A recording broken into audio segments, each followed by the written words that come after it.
Okay, finally, I'm recording this. The last part of this mini series, I suppose, where I talk about movies. Now, this was a very exhausting process because I made I was practically making 4 videos back to back. They all accumulated to 1 hour. Yeah, this video was due like early in the month, and now I'm posting this on my birthday. Which is, I mean, that's kind of a cinematic parallel because back in 2016 I almost did the same thing, except I didn't put it in my birthday. I was going to, but then I didn't. I hope you enjoy my list. This has been a long time in the waiting, and finally I'm going to reveal my favorite movie of 2018. So, here we go. Let's just start at number 25, which is Skate Kitchen. Skate Kitchen. Now, this is one of those films where, I mean, I've talked about this a little bit. I talked about it when I was talking about mid-90s. Yeah, I said that this film stopped me from liking mid-90s. And yes, that's pretty much true. Skate Kitchen, I think, has a better script, and it has better characters. And even to a certain extent, it has better acting, I suppose. Even Jaden Smith is good in this movie. I usually don't like Jaden Smith in any movies. So it was a weird change of pace, but he was good in the movie. And all the actors, they're surprisingly good, especially when you know that Skate Kitchen is actually based off a true social media page, and all the people who run the social media page actually act in this film, which I found surprising. I didn't know about that until I think like a few months after the film. So that's very impressive. I don't know if I love this film yet, but it's actually really good. Number 24 is The Party's Just Beginning, directed by Karen Gillan. This is a movie I found really surprising because of the amount of emotion that this movie exposes. Because the character, she goes through this whole cycle of depression because her friend committed suicide. So you just kind of experience this. Yeah, this movie is just really sad, and it's just her trying to get into terms with the fact. Yeah, again, it's really good. It's again really surprised debut from Karen Gillan, and I want to see her direct Guardians 3. Sorry, James Gunn isn't coming back. Number 23 is 8th Grade, directed by Bo Burnham. I will admit the cinematography in this isn't the best, but I feel like this movie didn't have to have great cinematography to be great. Elsie Fisher does a great job in this film. Bo Burnham does a really good job directing. I feel like they do such a good job of capturing the anxiety and like the pure cluelessness of the nature and the characters of the story. Elsie Fisher in this movie, she has no clue what she's doing throughout the film, and I think that's most middle schoolers. You know, most middle schoolers, they don't know what they're doing. Again, I feel like this film perfectly captures that. Yeah, and I hope that Elsie has a pretty bright future ahead of her. And I'm excited to see what she does, and I'm excited to see if Bo Burnham does more movies, because I know he usually does stand-up comedy, but if he does more movies, then that'd be great. Number 22 is Mission Impossible Fallout. This is one of the better action films that I've seen in quite a while. It's not better than Ghost Protocol. I'll admit that now.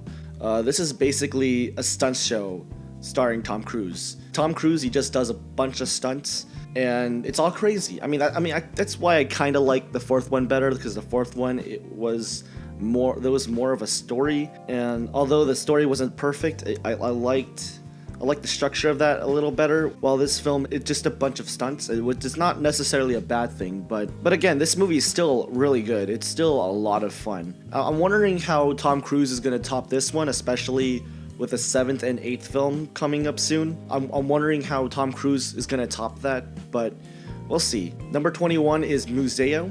It's about 2 guys. They steal from a museum, and you just kind of see the entitlement that these characters have on their journey to stealing from this museum, and I just thought it was really interesting. It's also really well edited. Yeah, so I really like the story. I really like the acting. This is a YouTube Premium movie, so if you have YouTube Red, you have no excuse not to watch it. So yeah, I just suppose just watch it. It's a good movie. Number 20 is Wildlife. There have been complaints about this film that the kid does nothing in this film, And I've talked about this movie before, but I think The Kid Doing Nothing is actually elevates this film, because there is nothing the kid can do that could stop his parents from being divorced. The parents are Jake Gyllenhaal and Carey Mulligan, who do a fantastic job in this film. Again, I liked the fact that the kid does nothing, because again, he's just kind of waiting for this whole thing to blow over. And it's just like, what can I do? And like, what's gonna happen to me after this? Again, I really like this film. Again, powerful performances by Jake Gyllenhaal and Carey Mulligan. Number 19 is American Animals. It's about 4 college students that are about to steal this huge book from their library. And I found this to be really riveting. You can see the ambition that these students have. This is almost like Museo, almost. I like this film better. You see that these kids, they have like a certain ambition in their life, each of these college students, and it's just very interesting. I like how they tell the story. Like, you don't even exactly know if these college students are telling the truth or not, and I really enjoyed that about this film. Also, the heist scene in this film is probably the best heist I've seen this year. I know there was a couple heist scenes, but this one was probably the best. Number 18 is The Writer. I'm glad I watched this film again, because the first time I watched it, I thought it was too slow. And then upon a rewatch, I actually ended up really enjoying this film more than I did the first time. This is actually a very depressing story of how this cowboy, he wants to ride horses because that's what he's been doing his whole life. And now, because he's so severely injured, he can't do it anymore. He can't ride horses anymore. And this story is basically him coming to terms with that. But he has such a hard time doing it. And this is actually based off a true story. The guy who is in this film, that's his story. And it works so well in this film. Number 17 is The Ballad of Buster Scruggs. This is basically 6 stories in this one movie, and it's absolutely great. I guess my one complaint is that I think they could have scrapped 2 stories and we could have gotten a slightly better film. The last two stories of this film I didn't exactly care for. It wasn't like terrible or bad. I wasn't the biggest fan of it, and I feel like if it stopped at the 4th one, I think we could have gotten a better film. But overall, I think it's still really good. And again, the last 2, although I wasn't the biggest fan of those, other people are going to enjoy it. I know other people are going to have a great time. Oh, my favorite one was the one with Liam Neeson and that guy from Harry Potter. That one I really liked. I don't think there's gonna be a person not happy with this film after watching it. It's just an overall really good film. Number 16 is The Old Man and the Gun. I don't know why this movie didn't get any Oscar recognition.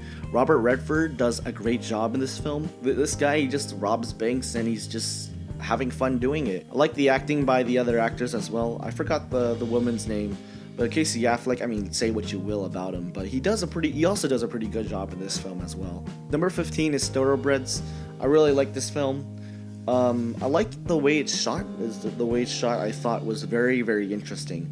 Anya Taylor-Joy and Olivia Cooke, they do such a great job in this film. I think this is one of the more underrated films of the year. I don't think a lot of people have watched it, but it's so good. And also, the blocking is surprisingly good in this film. Like, this is supposed to be, from what I've heard, this is supposed to be a theater play, but it didn't end up like that. It just ended up being a movie. There was this one shot in the movie which goes on for about, I think, a few minutes, and you can tell like this came from a theater play, and it's not bringing this film down. In fact, it's a compliment. It kind of elevates this film in a way. I really like the edge in this film, and you know it's about like 2 high schooler girls, but I know like in other films edginess could be like a downside, but I like the edginess of this film. Number 14 is The Night Comes For Us. Okay, I know this film. It's weird bringing up this film into the top 25, let alone the top 15. However, this movie is it's such a fun action movie. I think it's better than Mission Impossible Fallout. The story in this movie sucks, I'll be honest, but the action is so goddamn good. I love the action. Iko Uwais does the action coordination in this film. like he did with the first two Raid films and Mile 22. But the action in this film is just so, again, it's just so good. It's a lot more bloodier than the Raid films, although the Raid films I think are better. I like the side characters as well. I like the two female assassins. I like Bobby. Bobby's a great character. He's barely in this film, and he's a great character overall. Number 13 is Sorry to Bother You. This is one of the most weirdest films. In fact, I went to go see this film 3 times. And it's not necessarily because I love the film that much, even though I think it's pretty great. I watched it 2 more times because I wanted to see how my friends would react to this film. And this film's just wild. I love the tone of this movie. I like the overall like energy this movie has. It's a pretty loud film, and I think that's a positive for this film. There's also a lot of funny comedic scenes, like the you having a good day scene. I really like that scene. Also the rapping scene. The rapping scene is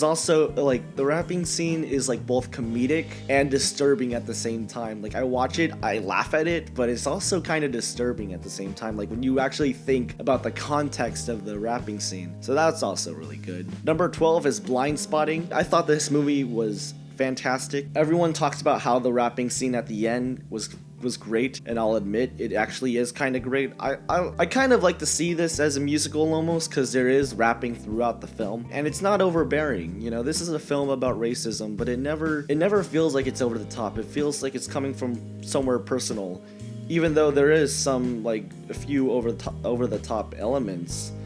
It does such a good job of like trying to keep it grounded, you know. Number 11 is Beale Street Could Talk, which I thought was a great film about love. This is the type of film where everyone in the film, like even though things are looking bad, they still look to the bright side and see that there is a light at the end of the tunnel, which I think is a good contrast, like comparing this to Moonlight, because it's the same director, Barry Jenkins. How like Moonlight is kind of like it was a lot more darker, while this film like even though yes the times in this film like it feels dark in the areas they're in, but they always say like, you know, just there is a light at the end of the tunnel, and I really like that. I really like this hopeful spiritual type of feeling that this movie has. The actors do such a great job. I mean, there was a few characters that I didn't really care for, but otherwise it's such a well acted film, and it's so beautifully done. Also the soundtrack is great. It's amazing. It's the best soundtrack of this year. Number 10 is Hearts Beat Loud. I guess this is more of a personal preference. I just like the simplicity of this film. I like the actors in this film, and I like the story of this film. I like the simplistic relationship in this film. It's not like an overbearing type of relationship.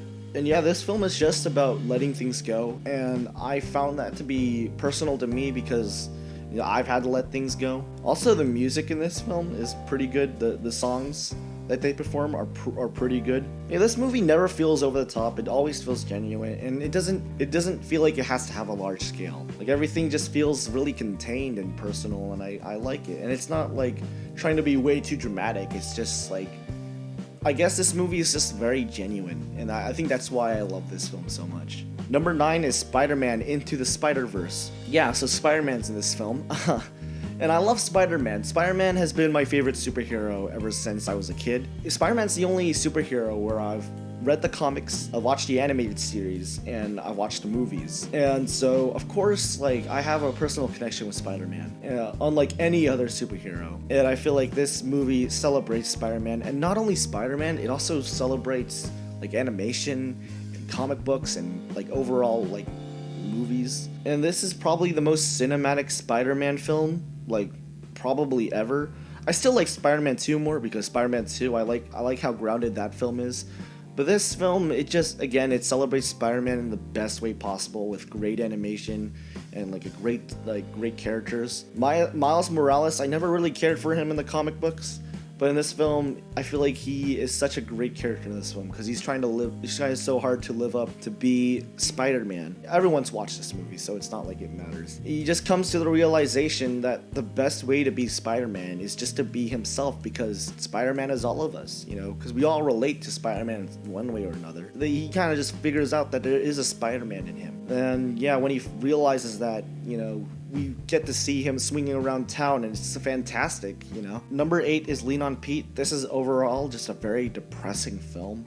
You just see this kid, he's just going through a hard time. And you know, he meets this horse named Lean on Pete, and he decides to run away with that horse because that horse is going to be sold. So he doesn't want the horse to be sold because the main character, he has like this connection with the horse. And you just kind of see this guy, you know, running away with a horse. And again, it's just super depressing because like this kid has almost nothing now. Number 7 is The Sisters Brothers. It's a really good film starring Joaquin Phoenix and John C. Reilly, and also Jake Gyllenhaal and Riz Ahmed, who do a great job in this film. If I'm being honest, I felt like the supposedly fast parts felt slow, and the supposedly slow parts to feel fast, and that's not necessarily a bad thing. But I guess I just enjoyed the overall pacing of this film. I really like the story of the film. The story I thought was really good. The acting, of course, obviously the acting is good because you got 4 very talented actors in this one film. Of course, you're gonna get a lot out of it. I like the chemistry that John C. Reilly and Joaquin Phoenix have. I'd say like Joaquin Phoenix's character is driven by greed, while John C. Reilly's character is driven by peace, and it creates a really good contrast between the two characters. And also, again, the acting is just really good, you know? Just really good acting. Number 6, I feel like is a weird one because I've had a bunch of obscure artistic indie films in this list. But yet, here we are on number 6, Avengers Infinity War. Guys, I think this movie's great, okay? This movie is just, I think, what Marvel is.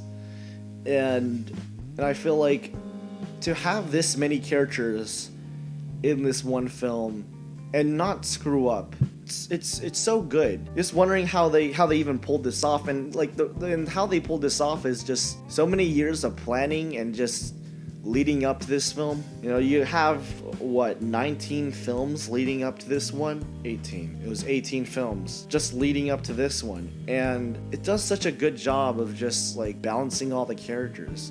Like, yeah, sure, there's more major characters than minor ones, but again, it's just really good. And Thanos is a really good character. I really like Thanos. He's my favorite Marvel villain. There's also so many good moments in this film. I think as a Marvel fan, you know, I appreciate the epic scale of this film. And I think I'm just talking about just in movies in general. This is probably like the most epic movie I've seen ever since Return of the King. Yeah, sure, there are flaws with this film, but I think, again, overall, it's just a lot of goddamn fun to watch. Number 5 is Hereditary. This is one of the very, very few scary films, I guess, stuck out with me after the movie ended. And a thing I usually don't like about scary movies is that after the movie ends, I don't feel scared anymore. I'm like, because there's like a fair resolution. With this one, I don't feel like there is a fair resolution to what happens. I'm not no spoilers, but like I feel like the movie it just kind of haunted me after the movie. And there were things I didn't notice, like watching it the first time. So in that regard, I think there is rewatchability in this film. I really like Toni Collette's performance in this film. She just portrays this really angry mother. Nat Wolff does also a really great job. Yeah, sure, he does childish crying. It works in general, I guess. You know, if we were scared, we would sound like that too. So, but also the most underrated performance is the dad character. Because the dad character, he's just watching it and he's just like, just wants some peace with his family, but like he's just, you know, he's sad about the situation and like he doesn't know what to do about it. I guess he's in the same boat as the kid from Wildlife, where the kid does nothing because there's nothing he can do, and like the daddy can do nothing because there's nothing he can do. Alright, we're gonna get to the top 4. Honestly, I can't see a film beating these 4. These 4 films are so great. I have a number 1, but I feel like all these 4 could collectively be my number 1 film. Take it with a grain of salt. When I say my number 1, it is my favorite, but it's a close favorite of mine. So yeah, let's get through it. Number 4 is Roma, directed by Alfonso Cuarón. The cinematography is really good. I really like the performances in this film. This film is just overall very, very depressing. Again, the cinematography, this is probably the best cinematography of the year. There's just so much emotion coming from this one character who's just about to have this baby. And so I find it really interesting how the cinematography reflects what the main character is going through. And usually when it comes to black and white films, I'm usually like, how can you make a black and white film beautiful? Because it's kind of hard, you know. You can make a beautiful black and white film, but I find it difficult to do that. But Alfonso Cuarón did such a good job with the cinematography, just making that black and white just like strike out, you know. I can't imagine seeing this film in color. Like, the black and white is a necessity with this film. And also, like, speaking of like technical aspects, the sound in this movie is also fantastic. There are moments in this film where the camera just stays still, and you have to listen to the sound, because like the sound is like what fills up the image as well. Like, you have to watch this in a theater, which is another thing. You can't. I don't feel like you can watch this movie at home unless you have a really good audio and a really good TV, in this case I don't. I only have my computer. I feel like the cinematography and the sound, they just do such a great job of just filling this film with like emotion. Number 3, I feel like this is a personal like top film of mine. This movie just feels very, very personal to me. Burning, which is a Korean film directed by Chang Dong-lee. I suppose I was amazed in the first 10 seconds because I loved how Korean this movie felt. The Korean environment just felt real to me. Just like watching this guy just walk down the street, I'm like, wow, this is Korea. This is Korea as I know it. And then there's more things that the characters do where I'm like, yeah, that's Korea for you.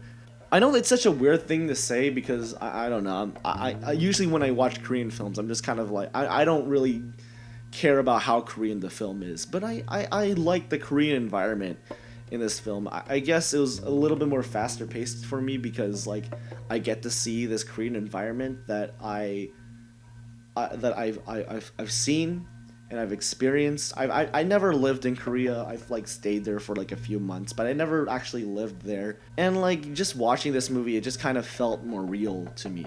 Aside from the Korean environment, if you took the Korean environment away, you'd still get a really good movie. Yeah, the actors do a really great job. I forgot the actor and the actress's name, but they do a great job in this film. Steven Yeun does a fantastic job. I got to see a Q&A with Steven Yeun, and he does such a great job in this film. Like, honestly, he was snubbed for Best Supporting Actor. Great performance in this film. He was really creepy in this film, and I really like that. Overall, I feel like this is a really satisfying watch. This is the type of mystery film where you are supposed to ask questions like after the movie. Like after the movie, you're kind of like questioning the movie, like, what did this happen or did that happen? I remember the first time I watched it, it didn't feel like a mystery film until like the second half of the film. And then the second time I watched it, the whole film felt like a mystery because I'm like, do I actually know who these characters are? It's just beautifully done. Number 2 is The Favorite. How could I not love this film? This film has great performances by Emma Stone, Olivia Colman, and Rachel Weisz. Great performances by those two. If Olivia Colman does not get her Oscar tomorrow, I'ma lose it. Because how could Olivia Colman not get her Oscar? I mean, she probably won't though. Glenn Close is gonna win, and I'm be mad. But regardless, these three do such a fantastic job in this film. The screenplay was also very good. I mean, the actors gotta work with the screenplay, and what they're given is really good. The direction by Yorgos Lanthimos, his direction is really good. This is my favorite film of his. I've watched Lobster, I've watched The Killing of a Sacred Deer, but this is probably my favorite. In those two films, like, not necessarily a bad thing, but the actors, they feel like they're executing their lines a little bit statically. I mean, it's done for a purpose, but this one I feel like is a little bit more alive with the actors, and I really like that. I just like how layered each character is. This film is just very layered, and I really love it for that. And my number 1 film is Shoplifters, The Japanese film, I forgot the director's name, but fantastic film. You watch the first half of this film with just pure joy, because you just get to see this family grow. And then the second half hits you, and then, the second half of the film, it really got to me.